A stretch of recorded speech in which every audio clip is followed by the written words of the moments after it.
Before we get onto the show, I want to talk about something very near and dear in my heart, and that's mental health. Mental health issues and disorders can have an individual experiencing low mood, distress, depression, and anxiety. Mental health issues can be persistent and can significantly interfere with an individual's ability to function in their day to day life. Mental health is a crucial issue that requires attention and support from everyone who knows and loves someone who is struggling with a disorder. Mental health awareness is essential. We need to support our loved ones. Please call the National Helpline at 1 800 662 HELP or call or text 988 for further assistance. Now let's get to the show.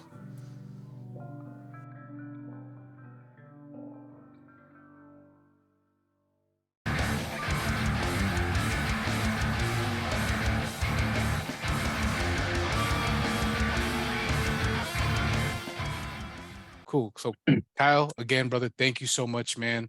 I've been, like I said, I've been following you. I've been a fanboy, to be honest with you. On the recording side of stuff, because I do a lot of home stuff as well, and I don't know where to start. And I think you do a phenomenal job of like, hey, let me just make some videos for TikTok, Instagram, all the socials on how to like, hey, get produce some really good heavy stuff. So I just want to ask, like, what got you into engineering, into producing and stuff like that? Oh, well, I was in a band, I think it's probably like 15 years ago. Mm, And the first time we went into a studio, was the one over here in Paris. I think it was called Lunchbox Studios or something like that. That was a long time ago. But yeah, like first day in, I was like, yeah, this is what I want to do. Yeah, more so nice. than like playing shows and doing all that. I'm like, yeah, this is where I want to be. So Yeah. I mean, was it kind of just like as soon as you walked in, you felt that energy? You're like, oh, look at the consoles, the gear, the amps, all that stuff. That's kind of like what resonated with you. A little bit. It wasn't even so much the energy. It's like the once the process started, Yeah. I was like, wow, this is way more technical than I thought it was because I was used to just like recording on a little cassette like little player thing. Just put the tape in, you hit record and play it back. That's how we would kind of like do the demos, listen back when I was in like high school and whatnot. And then Yeah. first time we got in there, I was like, oh wow, there's a click track, like we're doing it in sections. So the whole nerd of me just like, oh yeah, this is what I want to do. Like, Yeah. So that's when it blossomed. That's when it happened. yeah, Yeah. there's just so much going on, and I was like, I gotta learn how to do all this because I want to do it myself. Yeah. No, that's cool, man. Yeah, because I mean, in some of the videos that you post up, you kind of showing the background of all your gear and stuff like that. Which I mean, by the way, I'm jealous. It's like me in a fucking candy store. I'm like, you know. I mean, kind of talk to me. I mean, it's you. Did you go to school for that? Is it kind of just like, hey, I'm gonna just do my research? So a little bit of both. Okay.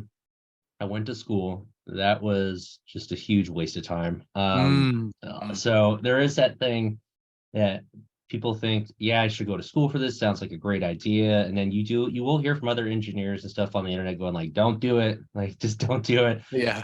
Yeah. And I experienced it. It was great. So like I learned a lot. But everything that I'm doing and the stuff that I show in my content, you don't get taught any of that. So, Mm, so I basically got like, I was learning how to get like a bachelor's in science for mhm. audio. It's basically almost like a physics degree. So Okay. I was taught that how to roll cables, not to break gear, and then I got taught like acoustics and stuff like that. That's just the school I went to. Obviously, there's different stuff. There's like the broadcast audio where they teach you just how to work the audio for like TV, radio, and stuff like that, or Mhm. like anything for theater and stuff like that. But yeah, it's if you want to like make music and learn how to mix and record, you're not really, most places don't really offer that. So Yeah. I went through that. I was really disappointed. And Man, that then sucks. yeah, when I got out of that, I had to just kind of go online and then relearn some stuff and then learn some new stuff. So I had to find like some producers that are kind of in the genre, paid for their courses, kind of mentorship, stuff like that. So Oh, gotcha. So you pretty much molded by fire, in other words. a little bit. Yeah. And then it creates a humble beginning because I think a lot of I want to say metal hard rock producers are kind of like, no, they're kind of quiet about stuff. I mean, I feel like there's a trend happening where, okay, now we're opening up a little bit more, right? Because everyone's kind of doing the home studio and stuff like that. It's more of a great community. But I wanted to ask you, I mean, with the band, why is it specifically that we're recording heavy metal, or are you kind of just open to a lot of things? You're just like, hey, I just love recording in general. So obviously, like my big passion is doing metal. Yeah. Death metal, deathcore, thrash, black metal. I mean, black metal is pretty fun. Um, pretty much anything extreme metal. But yeah, I can record and engineer for most genres: rock, country, blues, jazz, whatever. I mean, it's all a little bit different, Mhm. but metal is definitely the most fun and the most intense, just because the music and all the stuff you have to do to get that overhyped sound that you hear, especially with a lot of the modern metal stuff. And even to make it sound good, like if you want to have like that 90s OSDM sound, it's its own way of production and producing all that. So Mm, I got you. I got you. Yeah, because I know we both know Mr. Johnny from Druid, brother. Shout out to Druid, man. And those guys, heavy as fuck, dude. And he pointed me in your direction, and I was like, hey, I was like, oh, I follow him. You know what I mean? And here you did some work with them, also, correct? From what I'm understanding, you did their EP or their single. so I did the work for them on that Salacious album Mhm. before he went to Druid. And then I believe I did a song for him with Druid. It's hard to remember. It's been a while, been a few years now. And Mhm. then but yeah, I mean the black metal stuff is fun. He's great to work with. So it's always a good time to be in sessions with Johnny. Of course, man. Of course. No, we had a great interview, man. He's all over the place. I'm like, God damn. I'm like, I wish I had that energy. Yeah, yeah. I always have to, I'm like, okay, we got to do this now. We got to do this. Had to redirect him like, okay, brother, we're here for a reason. Okay, okay. And, talk to me about some of the bands that you do record. I mean, tell me some of the ones that are your favorite, some of the ones that you kind of find difficulty. Is there bands that are kind of just like, hey, like fuck, I don't want to deal with this guy, or is there that kind of, because you guys you're behind the console, you know what I mean? You're the man. You're making the magic happen, So I think it's a that's a tough gig within itself than the musician, Talk to me about that. Um, yeah, it's definitely different. I've went from being the musician to now being like the engineer producer thing. Yeah, and it's the same and then it's not. Like so I'm able to like have conversations with musicians because I know what's going on. I know the gear, I played the music, I played shows. We all kind of have like similar experiences, so it makes it easy. Mhm.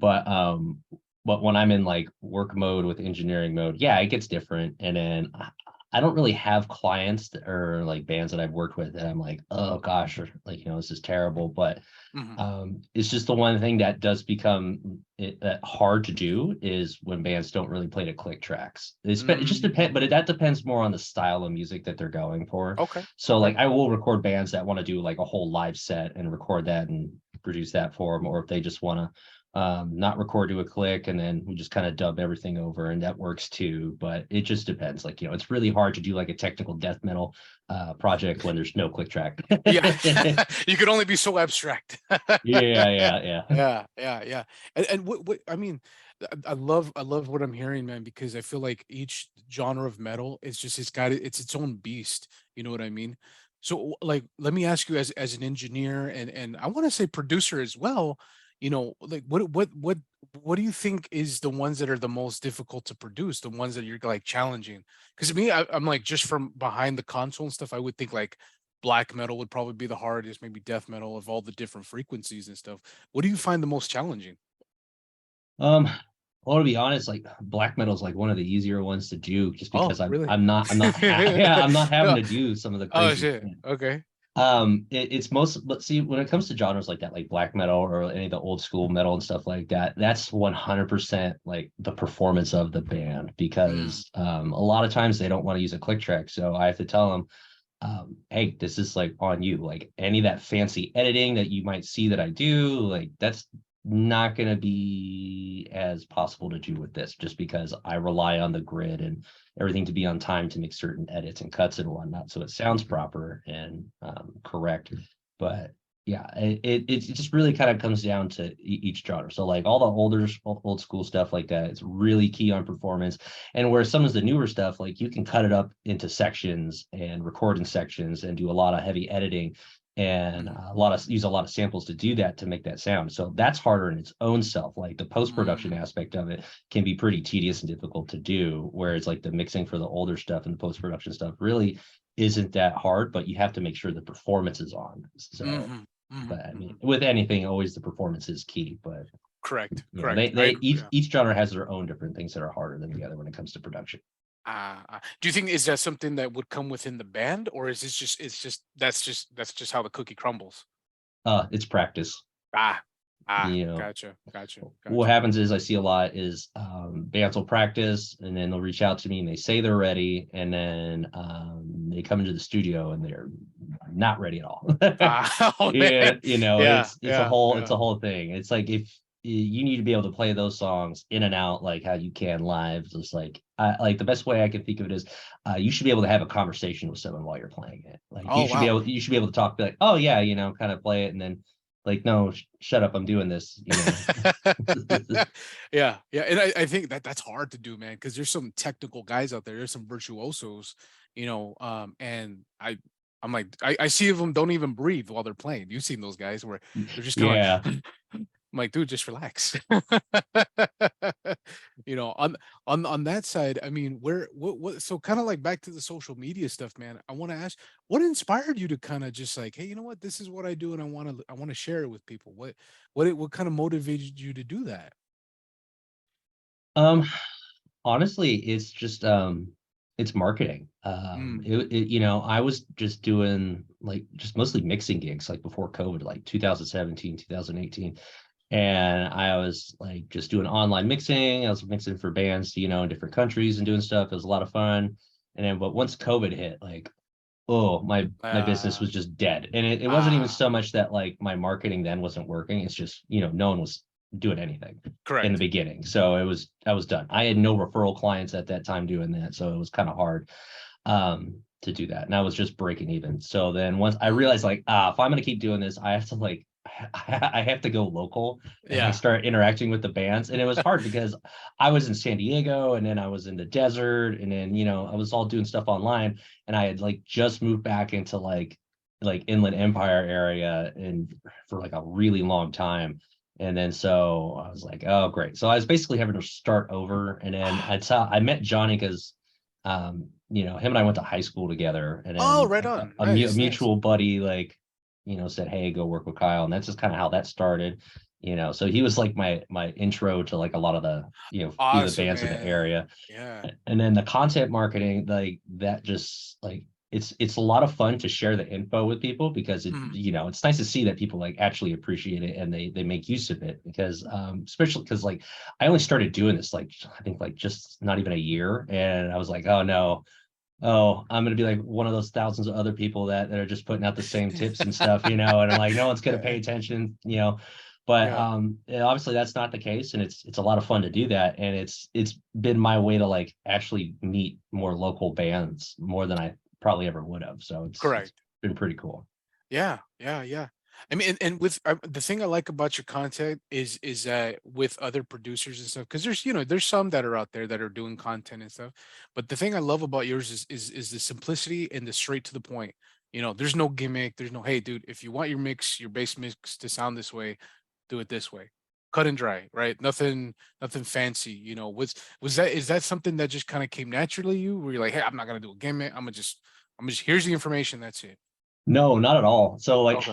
it like the hard part with doing all this is like yeah, this is like a common thing for engineers and anyone that does the production side of stuff is Mhm. you just tend to ramble on about this stuff and then most people have no idea what you're talking about and then Yeah. so it was really hard for me to like condense it down because I could sit down for 5 minutes and talk about how to mix a bass just for a specific way and why it fits that way and how to do all this and that and it's been such a challenge to like bring it down to like under 40 seconds and still Yeah. have it like Yeah. fit and make sense because it's like I do like a lot of times I feel like I put the content out and I'm like I like did I give enough information? Did they get understand what I'm Mm, saying? Because I feel like I'm not giving enough information all the time. So it's kind mm. of like I don't know, I find it kind of funny. Yeah. But I think that's kind of like what I like about it. Me personally, like I'm like, the simplicity of it, right? Just like, hey man, there's the base stuff, and because I got a couple of your videos saved, so thank you, by the way. But I think with some of these other engineers, maybe they're just not, especially for metal. I think it's just maybe that's the audience that they're going for, right? That's the niche that they're going for. And you're like, hey, no, okay, with metal, we got to have to talk to them a certain way, right? We got to talk to them straight to the point. Like, this is what you got to do, you know. So that's what I really like about your stuff. Yeah, like one of the biggest challenge is trying not to talk to other engineers and other guys that Mm, are like doing what I'm doing, because that is like the hardest part about this is I want to talk to the musicians and not every other producer and audio engineer that's running the studio and doing stuff, because that's super easy to do and they're going to understand exactly what I'm talking about, but mhm. I'm not going to work with them. True, I'm true. not going to work with any of those people. I mean, I might do a collaboration with something with someone or this and that, but generally my audience is, I want it to be the bands that I could potentially work with, and then they can actually get something out of it. Yeah, yeah. Hey everybody, jumping in real quick just to let you know about today's sponsor, Metal and Iron. Are you a gym goer? Do you like listening to metal? Do you like lifting heavy? Well, Metal and Iron's got you covered with shirts and designs that are there to let people know that you're about the heavy lifestyle. None of this Gym Shark shit, none of this Adidas, Nikes, nah, you're there to lift the heavy shit. So check it out. Use the code Beyond Heavy for 15% off and let them know Mayhem sent you. Exactly, exactly. So I mean, and talk to me about I'm gonna have to, sorry for everybody, but I got to do the gearhead stuff. I'm a gearhead too, you know what I mean? So I mean, to come across this type of the gear, it gets pricey. It gets there's so much different type of reviews and stuff like that. Where do you go to find the quality stuff? Because some musicians, as you said, they like to do it in the bedroom since the pandemic and stuff like that. But like, what are some things that you do your how do you find your research? What is something that you bring to the table when it comes to that? Um, well, if I'm like trying to find a piece of gear, I start obviously like with just like the basic reviews you see, Guitar Mm, Center, Sweetwater's website. Then I look through forums, but even then the forum stuff can be kind of wishy-washy just because everyone thinks they're the genius audio engineer on these forums. Like it is pretty funny the stuff that you see and how wrong it is. I usually try to tell people, like, if you can try it out first and then see if you like it, but generally it just comes with time. I've bought in a lot of gear that was just really bad. So I kind of ah, know what not to go for now okay, and what kind of okay. works and what doesn't. And Wow. then being in and out of other studios and stuff, like seeing the gear that they have and this and that. I mean, it just depends on a lot of it really just depends on what you're going to need, what you're using it for, what are your needs for your gear and Yeah. how are you going to use it? Because that's really the big issue. Gotcha, gotcha. And I got a question for you. I mean, for me on this side of the camp, as a musician doing his own stuff, what are your thoughts? Well, and just your thoughts as well of using plugins and combining it with the real stuff, because I know some producers and some engineers are like, no, don't do that, and then there's some on the other side that are like, well, yeah, do that. What's your take on that? Oh, it's just all preference. Okay. Okay. People are always going to argue analog versus digital. That's always going Yeah. to be a always be a thing. They're never gonna get along, dude. Yeah, yeah. So I will Yeah. say, like, if you have the option, go with the tube amp, go with the tube amp to the cab and mic it up through a nice preamp. But if not, you're gonna use like a neural DSP plugin or some sort of amp sim. That's totally fine too, because you're making music for other people to listen to, and the only people that are probably going to notice, if they can, is going to be producers, engineers, and other musicians that'll go, oh, I know that's a plugin. But even then, that's like really difficult. Like there's some stuff that I listen to and I'm like, nah, I can't tell. Like, there's just Yeah, no way to tell. yeah. Like when the mix is said and done, like it's all fine. Yeah, yeah, yeah. And I love hearing that from you, man, because I that's one of those things that me personally, I'm like, I didn't know where to go, right? I didn't know how to find that information. I just like, man, do I do this, dude? What do I plug in? I'm like, hey, you know what? Let me just make music and then just go from there, right? And then in same thing with drum samples. I'm like, dude, it's drummers are expensive. Yeah, brother. Yeah. Yeah. Well, what's your approach to drums? Because I feel like that's a different beast, right? Especially when it comes to metal, right? Because we could do guitars and bass easy like that, right? Yeah. Plugins, amps. Drums is a whole different world. Talk to me. What's your approach on that? Well, as always, it's just going to depend on what the artist is going to want.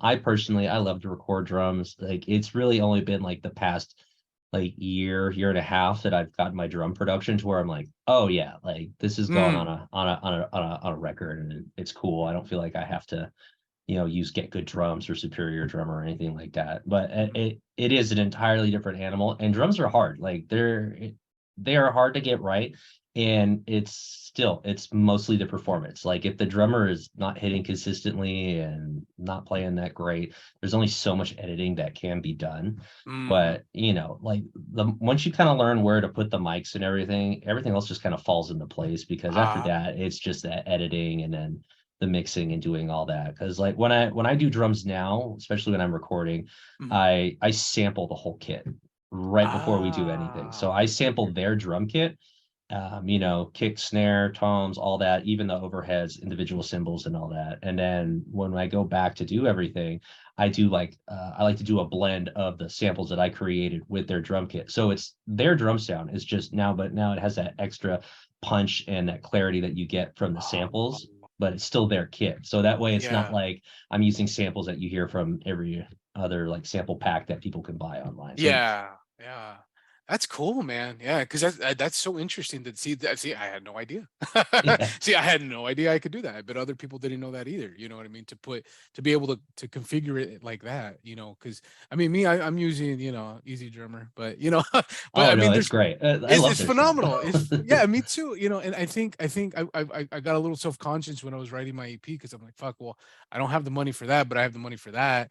So I'll do the most research I can to make it sound real. You know what I mean? To make it sound authentic. And I didn't know that there's a way to do the combination of both because I think when you listen to heavy music, the drums is like the icing on the cake. You know what I mean? You gotta have It you gotta is. have those nice and clean. So I mean, I'm glad you talked to me about that because I'm like, whoa, I had no idea. Well, most drums that you'll hear in metal records today, like if they're not programmed, they are loaded with samples for the shells. Mm. That is just a thing. So it's either they're completely swapped, they do a blend, or they just use the MIDI program drums and all that. It's like the only problem that I have with the MIDI stuff is when it comes to the overheads. Mhm. People don't really like program their articulations that well, like and everything. So you can kind of tell that like, oh, this is software. Like Ah. this isn't just like they recorded and put samples on it. Like it's software. The overheads are dead giveaway because that's what really captures like how the drummer's playing and when stuff's getting intense and whatnot, and how they're hitting things. Yeah, yeah, the velocity of things, right? The Mhm. velocity of the hits and stuff like that. Okay, Yeah, okay. a lot of the Well, that dynamics. yeah, yeah, yeah. Because I remember hearing from Meshuggah, I think one of the albums that Thomas was like, dude, I'll just program everything.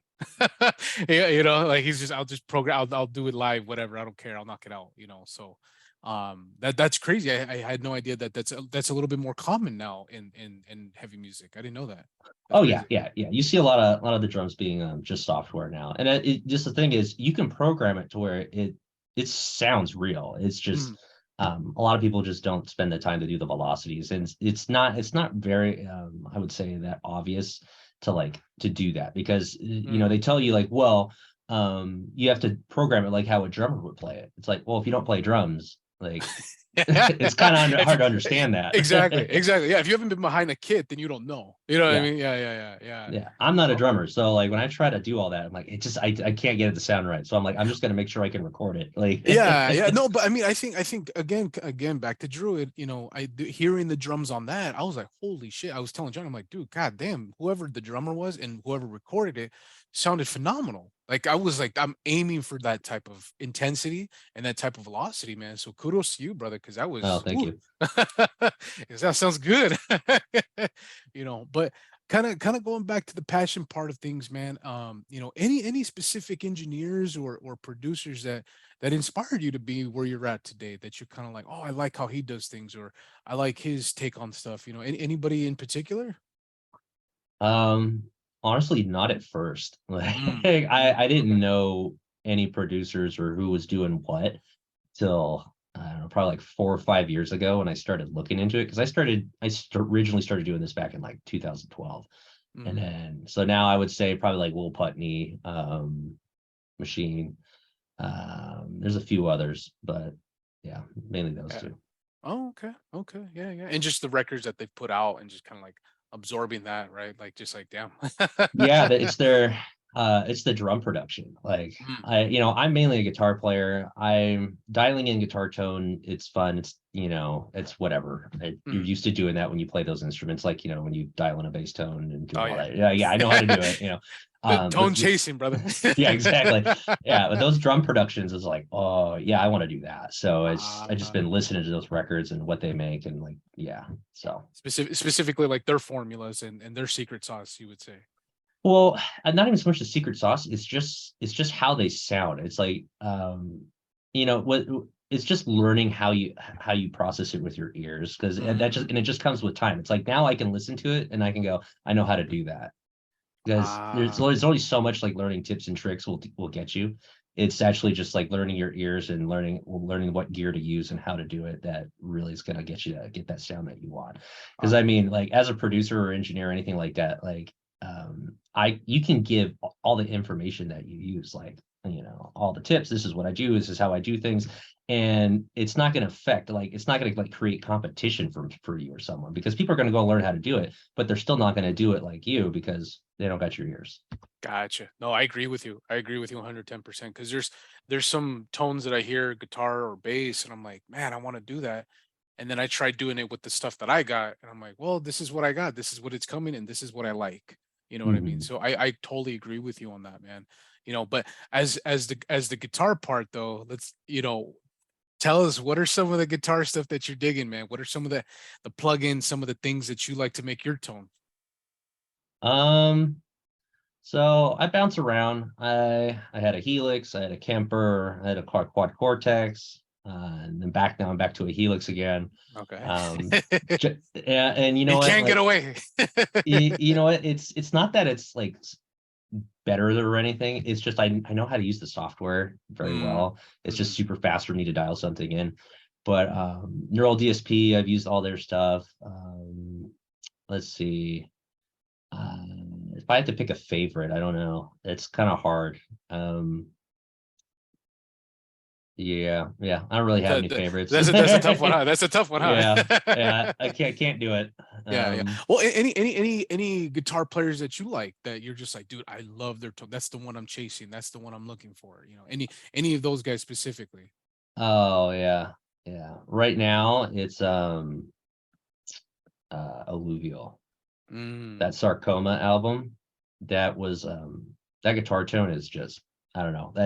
I would say it's probably as perfect as you can get. Really interesting, Yeah. man. That's Yeah. awesome, dude. Yeah, because I'm the same way uh at the gates, slaughter of the soul. I'm like, oh man, the riffs are monsters, right? The riffage on that album is phenomenal. I mean, it's like what 20 years ago than Oh that yeah. album. Yeah, like phenomenal album. But that tone, I've never heard that again in my life, right? Because we could listen to the metalcore stuff and everything like that, and that era that was coming out, which is great. All of it is phenomenal, by the way. But when that album came out, I was just like, where do you even find that tone? You know? Yeah, yeah, yeah, yeah. So okay, so something like that for bass though, because I got I gotta talk to that audience too, right? I can't. What is your take on bass? What is something, because I feel like bass players, and hear me out, maybe with some of the bass players that you've worked with, they kind of just say, oh, tone, you do it, or they don't have a real idea of what they want to do. What would be your approach for bass? Um, well, like my approach to bass usually is just record a DI, either some form of reamping or use a plugin. Um, that's usually just the easiest way to do it. Because here's the problem: like when you're recording a bass amp, Mhm. it like you can put a microphone at the speaker like you would a guitar cab. Mhm. When you move the microphone on a guitar cab, like you move it just a little bit, especially with like a 57 on a V30, like you move it just a little bit and you can get a very different tone. But you do that on like a large bass cab or like anything that's like a 4x10 or something like that. You move that microphone, it's not really doing anything. No, Like yeah. it's It's just just whoa, a whoa, whoa, whoa. it's just a Yeah. bass tone. Like you might hear a little bit of a change, but it's not like as drastic as you would on a guitar cab. So I tell people like unless you're die hard about getting that bass tone from your amp or your rig, like I would say just don't even worry about it. Don't bring it in because it's probably really heavy to lug around. So It just is. bring the guitar and then we'll just use a plug-in. Yeah. But I usually recommend when people ask me though, I recommend like the dark glass stuff, like just for bass. That usually you can use that for pretty much almost anything. Yeah. Yeah. I think the evolution of bass tone, in comparison or I mean in recording, I think it's really peaked, because I feel like with bass, it's like there's not really too much of a nuance. It's like, do you want it dirty or do you want it clean? You know what I mean? And Hmm. with guitar, there's so much sound, there's so much frequency that goes on to it.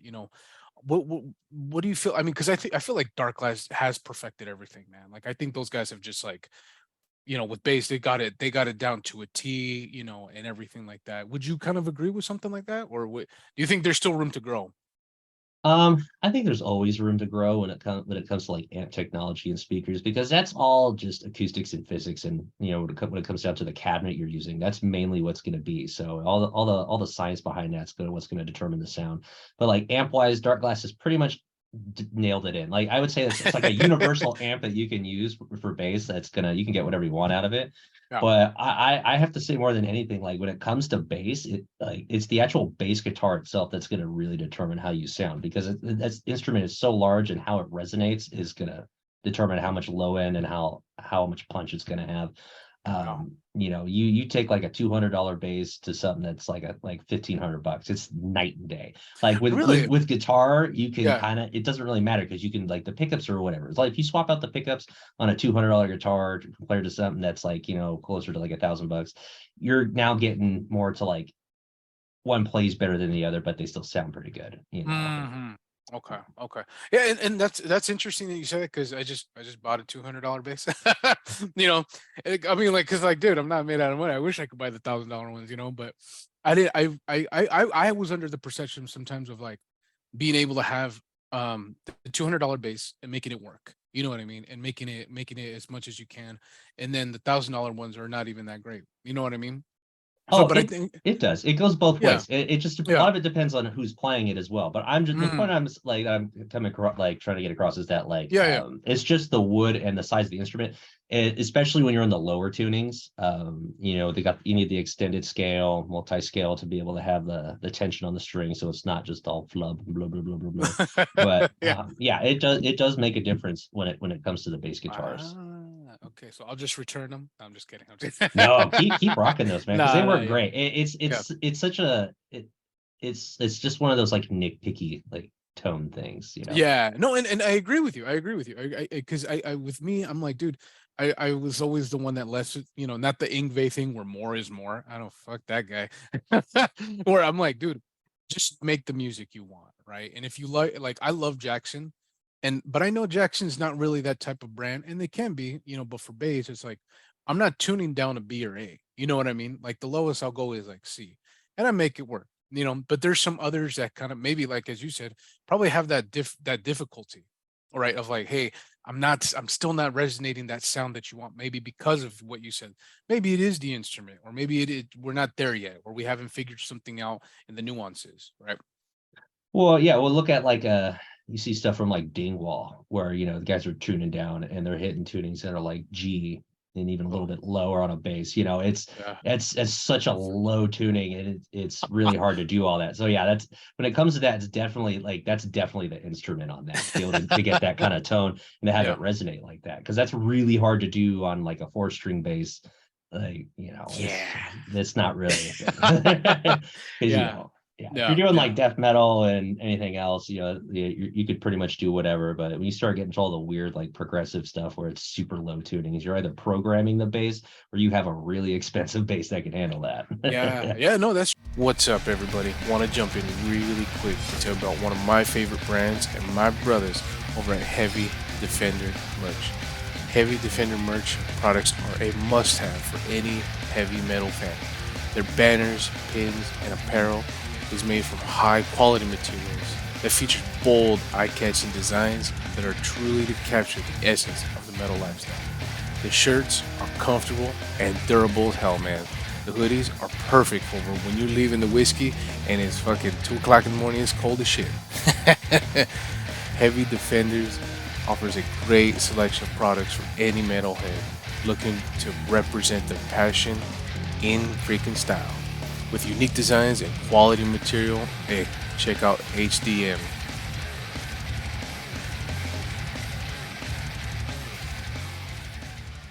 True, that's true, that's true. Because I'm hearing stuff like Periphery and and those type of guys and Animals as leaders, like phenomenal players and stuff, right? But I'm like, to me, I don't gravitate too much of that sound because of the sound itself, right? Because it sounds a little Yeah. too processed for my taste. For my taste, I mean, but I think I like how you said it. Like, dude, you got the $200 base to make it work. You ain't going down to A and B, so you're fine, dude. You're good. Yeah. Yeah. It's different instruments, different things. Yeah, yeah, yeah. The taste, brother. Yeah, yeah. But I guess we hit all the points. But I want to kind of touch upon another point. One of the points that I've been, another thing that probably fans of our music, the vocals. I think that's another entity of where that's another realm within itself, right? Well, what's that approach for you? Oh man. Um, vocals He's are like, oh, tough. he's like that shit's a mountain. Yeah, vocals are tough. Yeah. Man. So there's a lot of opinions when it comes to vocals Mm. from what I've seen. Whether or not you want to do double tracking, single tracking. A lot of it depends on what genre you're doing. And practice. Oh man, practice is key for vocalists. Mhm, mhm. That's such a big thing. But yeah, when it comes to like, I feel like in metal in general, like the two things that are gonna like really make or break it, it's the vocalist and the drums.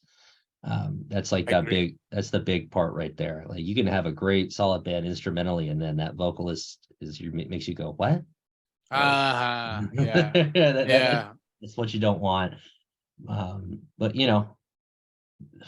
they're key. They are key. I No. would say probably like one of the biggest parts that pushing that emotion and intensity across in a metal song. Mhm, mhm. So, without it, it does sound like noise. Yeah, yeah, yeah, yeah, yeah. Because I think there's some, and we've probably heard a good handful of singers that are just shouting, with no technique, just yelling.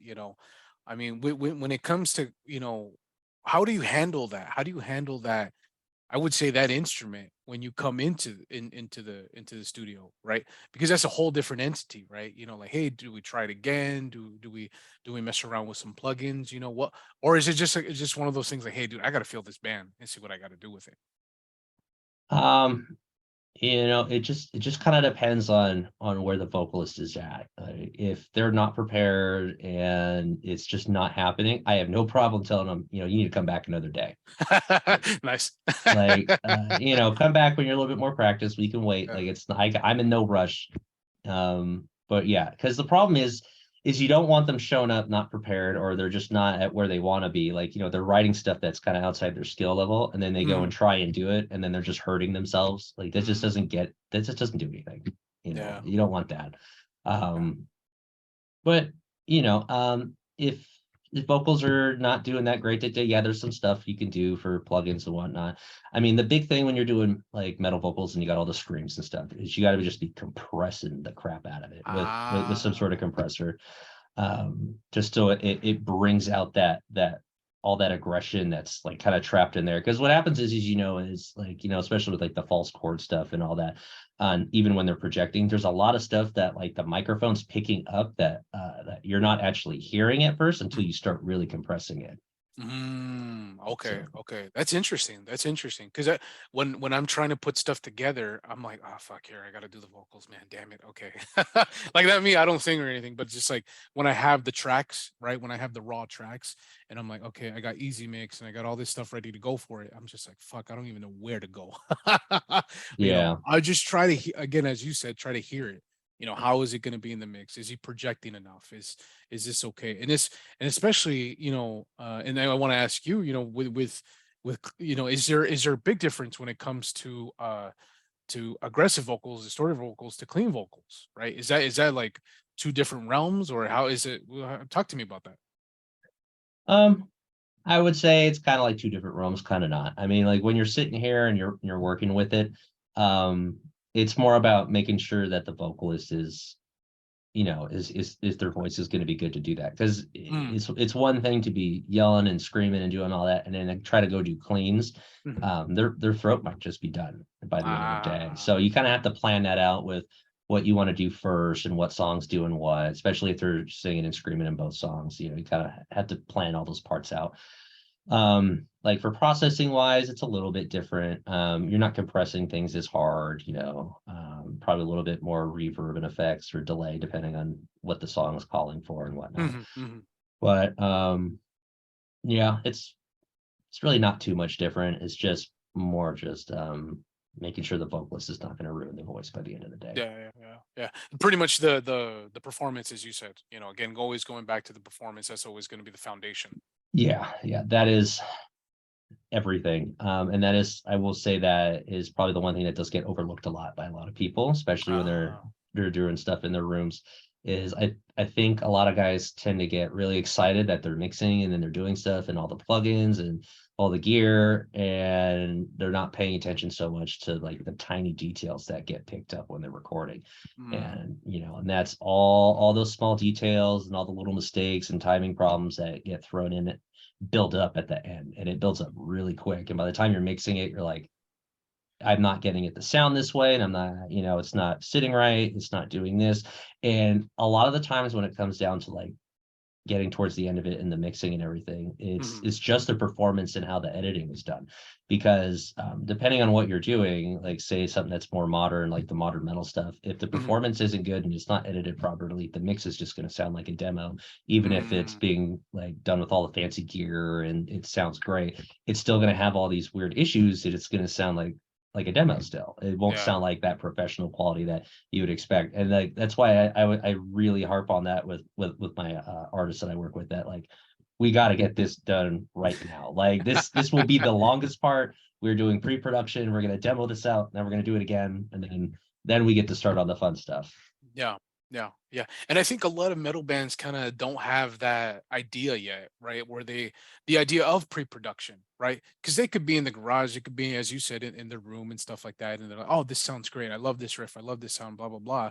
But then when they actually come in and work with somebody like yourself, that's when the magnifying glass comes in, right? Like, hey, like, okay, this is where the nuances are. And okay, this is where you're fucking up though. And you have to break that. You gotta let them know, like, hey, brother, I know you love this riff. I know but we got to work on it. Yeah, yeah, yeah. And those are tough.